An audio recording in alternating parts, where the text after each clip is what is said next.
All right, starting chapter 9, gendered identities, gender institutions, the gendered world of work.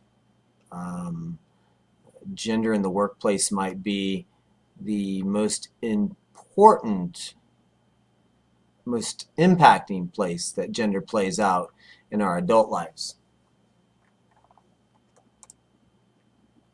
Chapter starts with a quote from Sigmund Freud.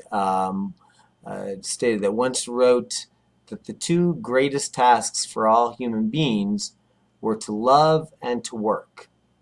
Indeed, most people today work in some capacity to meet their basic needs, as has been the way things always have been. We have had to uh, interact, essentially work, bring work to the environment to extract resources from the environment that will sustain our livelihoods over time. But work itself has changed over time. We're no longer working within the confines of a carrying capacity of the environment, and once we have what we need, we stop working.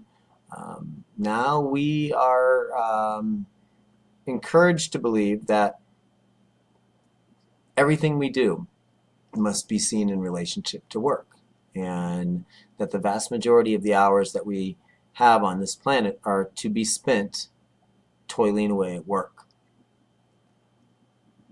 But as I was saying, but within each society of workers, there's a division of labor.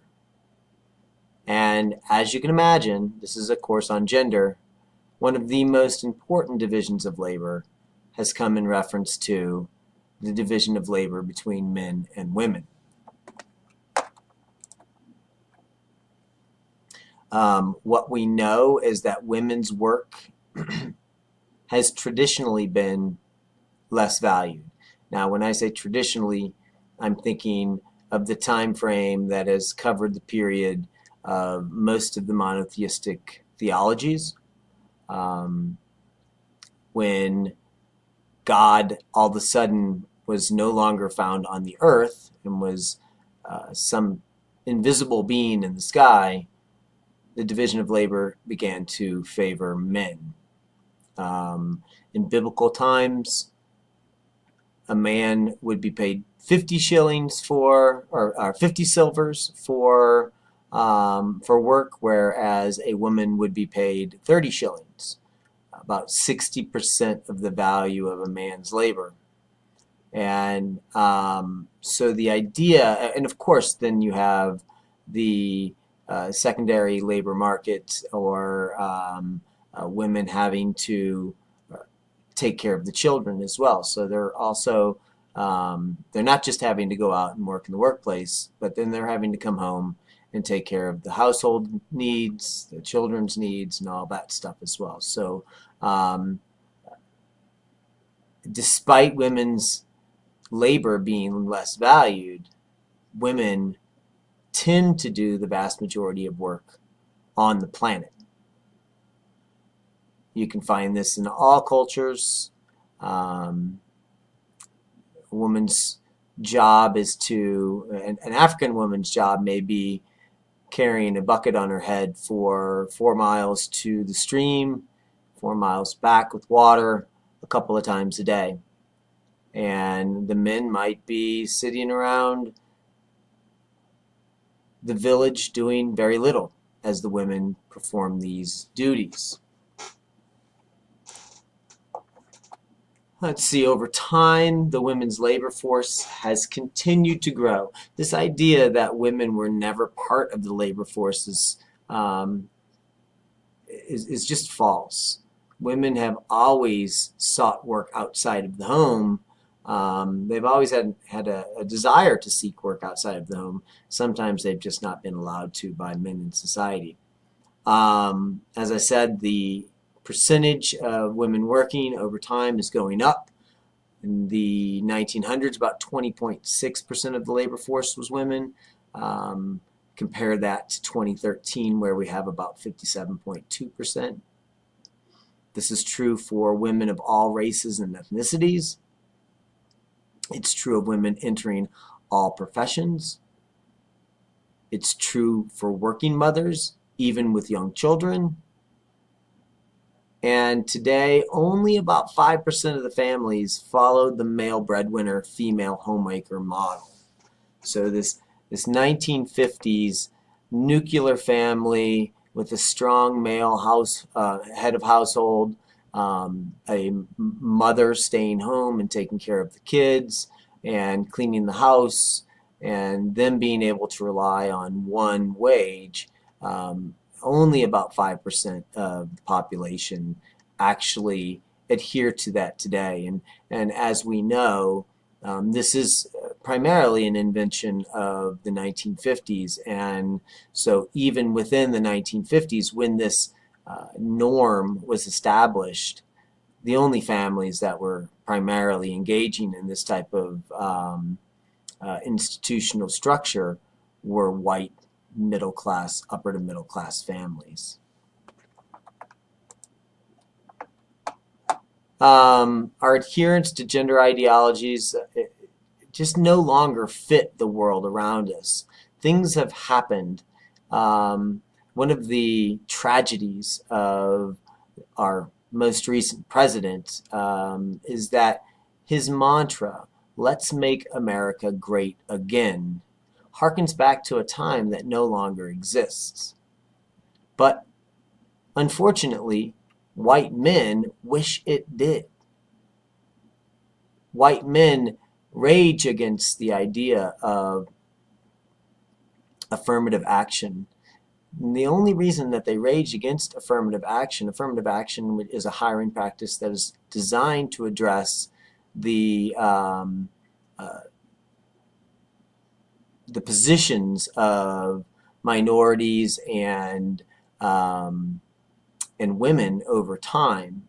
So, and historically, white men would get the first shot at jobs, and then whatever jobs were left over, people of color and women would get.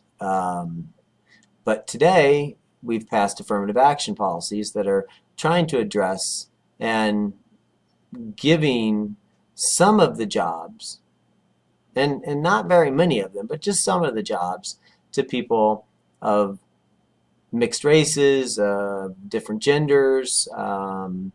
And now, after years and years and years and years and years and years and years of affirmative action, which is what white males have had, essentially for the past 400 or 500 years, now that somebody else is getting an opportunity, they're calling foul.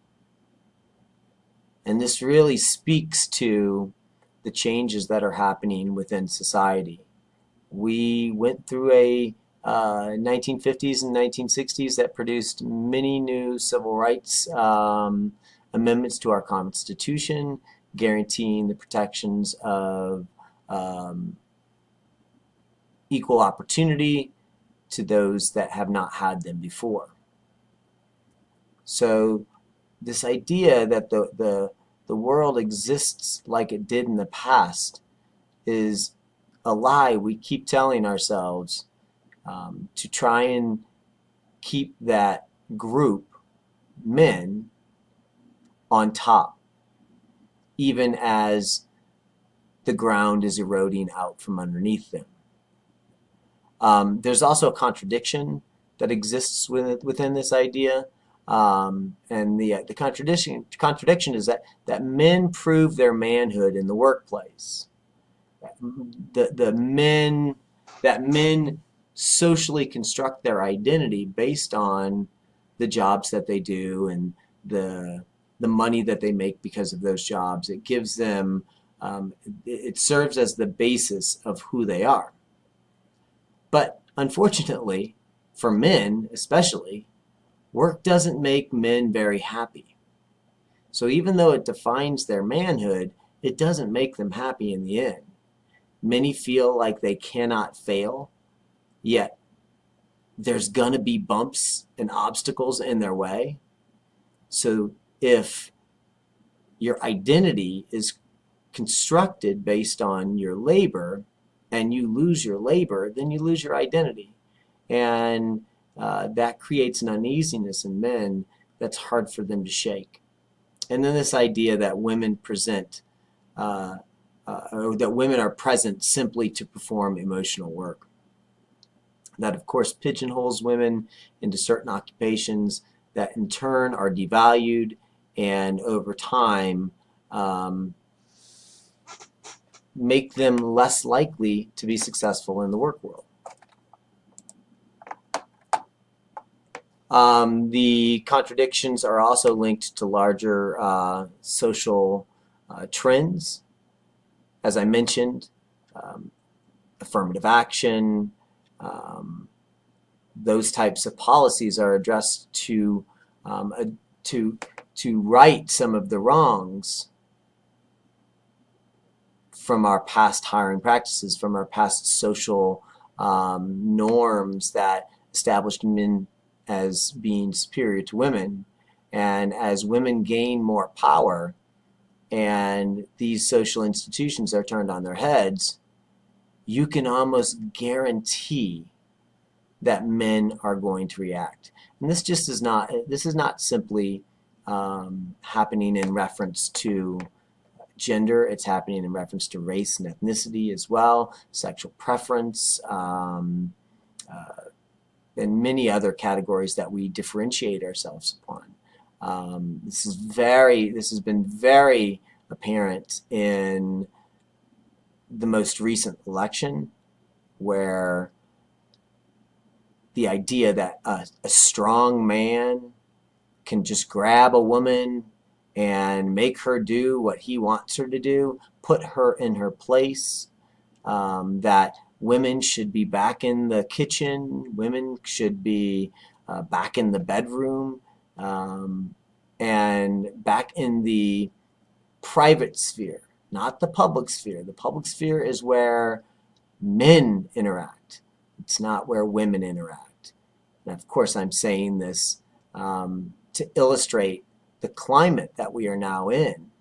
And this is a backlash to much of what happened in the civil rights movements that placed some restrictions on men and how they dealt with minorities and women over time.